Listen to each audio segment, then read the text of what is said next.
Salam sejahtera Malaysia. Sekali lagi tuan-tuan dan puan-puan yang dihormati sekalian. Apa tindakan Rafizi Ramli boleh buat untuk kuat semula? Tuan-tuan dan puan-puan yang dihormati sekalian, mari kita kongsikan. Lepas kalah dalam pemilihan PKR dan letak jawatan Menteri Ekonomi, ramai fikir Rafizi Ramli sudah habis. Tapi jangan silap. Dalam politik, kalau bukan penamat, itu permulaan baru. Jadi, apa langkah Rafizi untuk bangkit semula? Ada beberapa langkah. Nombor 1, rebranding sebagai Suara Reformasi Tulin. Tapi sebelum itu, saya ingin perkenalkan satu produk kesihatan daripada For Life Transfer Factor. Ini link yang anda boleh masuk. Kepada anda yang ada masalah penyakit, banyak penyakit, kencing manis, buah pinggang, kolesterol, kanser, sakit pinggang, sakit lutut, macam-macam gout dan sebagainya. Jika anda tergolong dalam masalah penyakit ini, anda boleh mencuba For Life Transfer Factor yang saya sisipkan di sini, iaitu satu produk daripada For Life Research yang dapat boost imun badan kita untuk kuatkan imun badan kita melawan penyakit dan boleh sembuh daripada penyakit tersebut kerana imun badan kita menjadi bijak, menjadi kuat, tahu macam mana untuk lawan penyakit tersebut. Banyak orang sudah makan berpuluh-puluh ribu ubat, ya. Ubat dimakan daripada hospital tidak sembuh-sembuh. Kenapa? Kerana imun sistem badan tidak pandai kuat-kuat. Tapi dengan For Life Transfer Factor, imun badan kita boleh kuatkan badan kita dan kita boleh melawan penyakit itu semula, dan dengan bantuan Tuhan kita boleh sembuh. Kerana imun badan kita yang menyembuhkan kita. Bukan dadah yang menyembuhkan kita, tetapi imun badan kita sendiri. Okey, so rebranding sebagai Suara Reformasi Tulin. Rafizi kena kembali kepada kekuatannya yang asal.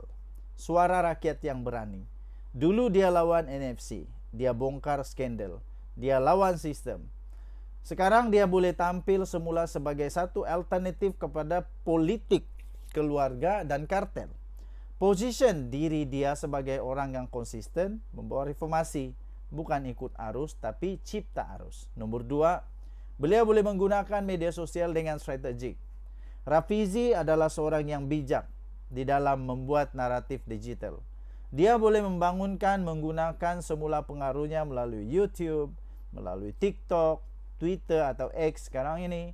Tapi kali ini bukan sekadar konten ekonomi, tapi bawalah isu harian rakyat. Kos sara hidup, gaji rendah, korupsi, isu belia. Jadikan media sosial medan kempen akar umbi yang terbaru. Nombor 3, menubuhkan platform reformasi merdeka. Bukan parti yang baru, tapi satu NGO atau satu gerakan rakyat. Beliau boleh membuat gerakan ini. Beliau boleh menubuhkan satu platform reformasi merdeka. Ini adalah antara yang dia boleh buat sebagai cadangan. Fokus kepada pendidikan politik, ekonomi rakyat dan aktivisme. Ini akan memberi dia ruang untuk membina sokongan rentas parti. Bukan hanya dalam PKR, bila masa sesuai dia boleh kembali dalam PRU akan datang dengan kekuatan akar umbi yang sebenar. Nombor 4, dia mestilah membangunkan kader-kader yang baru, kadet-kadet yang baru, orang-orang baru, fresh meat yang baru. Rafizi kena mainkan peranan sebagai mentor. Latih pemimpin muda yang berani, bersih dan berilmu. Ini beri dia pengaruh jangka panjang, ya, pengaruh jangka panjang. Bukan nak jadikan orang kuat parti semata-mata, tapi arkitek perubahan Malaysia baru. Sebagai penutup tuan-tuan dan puan-puan, Rafizi Ramli sudah pernah bangkit daripada bawah. Kalau dia main strategi dengan baik, dengan bijak, bukan lawan Anwar, tapi bawa arus reformasi yang lebih segar. Dia bukan saja boleh bangkit, tapi mungkin akan jadi pencatur utama dalam PRU yang akan datang. Sebab dalam politik yang konsisten dan berprinsip selalunya kekal. Dalam politik yang konsisten dan berprinsip selalunya kekal. Apa pendapat anda? Tinggalkan komen. Denyut nadi suara rakyat bergema di channel ini. Jangan lupa tekan butang subscribe, like dan share. Malaysia kita punya, cinta Malaysia aku, kita jaga kita. Kita jumpa lagi. Bye-bye. Salam sejahtera Malaysia, denyut nadi suara rakyat bergema di channel ini. Bagaimana Rafizi boleh tumbangkan Anwar Ibrahim? Ini adalah satu soalan yang cukup deep, cukup mendalam, cukup penting untuk dijawab. Situasi politik terkini daripada Parti Keadilan Rakyat PKR menunjukkan ketegangan antara Rafizi Ramli dan juga Anwar Ibrahim. Namun, belum sampai ke tahap Rafizi menumbangkan Anwar secara langsung. Sebaliknya, peristiwa yang berlaku baru-baru ini mencerminkan satu perpecahan dalaman yang sangat mendalam dalam PKR dan cabaran terhadap kepimpinan Datuk Seri Anwar Ibrahim. Kekalahan Rafizi dan pengunduran dari kabinet dalam pemilihan parti PKR 2025, Rafizi Ramli yang ketika itu memegang jawatan timbalan Presiden PKR dan Nurul Izzah, anak perempuan Anwar Ibrahim. Nurul Izzah mendapat 9,803 undi berbanding 3,866 undi Rafizi. Kekalahan ini mencetuskan kritikan terhadap dakwaan nepotisme dalam parti, memandangkan Nurul Izzah adalah anak kepada Presiden PKR Anwar Ibrahim. Tuan-tuan dan puan yang dihormati sekalian, sebelum saya teruskan, saya ingin promote satu produk daripada ForLife. Nama dia ForLife Transfer Factor. Produk ini dapat menyembuhkan imun badan kita, menguatkan imun badan kita supaya menjadi sangat kuat dan dapat melawan penyakit termasuk penyakit kanser, kencing manis, gout, darah tinggi, kerosakan buah pinggang, rasa ngilu-ngilu di kaki, kebas-kebas, dan banyak lagi masalah-masalah penyakit yang disebabkan oleh imun badan yang lemah.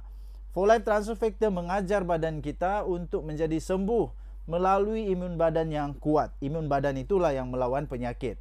Bagi anda yang memiliki masalah banyak penyakit 3 serangkai, 4 serangkai dan sebagainya, ini masanya untuk anda beralih daripada produk yang lama kepada Transfer Factor, ForLife Transfer Factor, untuk mendapat kesihatan yang optimum. Ini link dia, saya berikan nombor telefon untuk anda hubungi. Baik, tuan-tuan dan puan yang dihormati sekalian, kita teruskan. Berikutan kekalahan tersebut, Rafizi mengumumkan peletakan jawatannya sebagai Menteri Ekonomi. Okey, tuan-tuan dan puan yang dihormati sekalian, perpecahan faksi dalam PKR, hiruk versus damai. Pemilihan parti juga menonjolkan pertembungan antara dua faksi utama. Faksi yang hidupkan idealisme reformasi dalam ujian kuasa, dipimpin oleh Rafizi Ramli. Faksi ini menekankan idealisme reformasi dan menentang kerjasama dengan parti-parti seperti UMNO. Manakala damai pula dari akar membina aspirasi inklusif dipimpin oleh Nurul Izzah Anwar. Faksi ini mewakili arus perdana parti yang menyokong pembinaan koalisi dan kerjasama dengan UMNO. Kemenangan faksi damai ini memperkukuhkan pengaruh keluarga Anwar dalam PKR, tetapi juga menimbulkan kebimbangan mengenai arah tuju parti dan komitmennya terhadap prinsip reformasi. Implikasi terhadap kepimpinan Datuk Seri Anwar Ibrahim pula ialah walaupun Datuk Seri Anwar Ibrahim masih memegang jawatan Presiden PKR dan Perdana Menteri Malaysia, peristiwa-peristiwa ini mencerminkan cabaran terhadap kepimpinannya.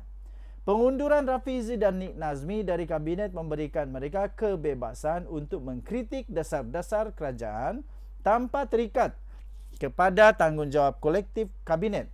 Ini berpotensi menguatkan suara pembangkang dalam PKR dan menjejaskan kestabilan parti menjelang pilihan raya umum ke-16 yang bakal dijadualkan sebelum tahun 2027.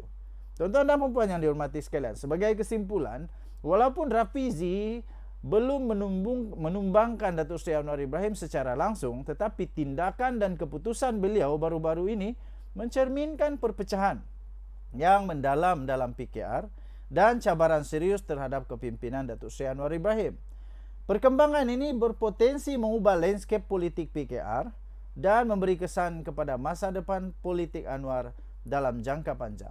Untuk maklumat lanjut mengenai situasi ini, anda terus boleh menonton banyak video-video di luar sana, termasuk daripada Fels Lifestyle, Nazilin Unity, dan of course The Twin TV. Kita jumpa lagi, tinggalkan komen anda.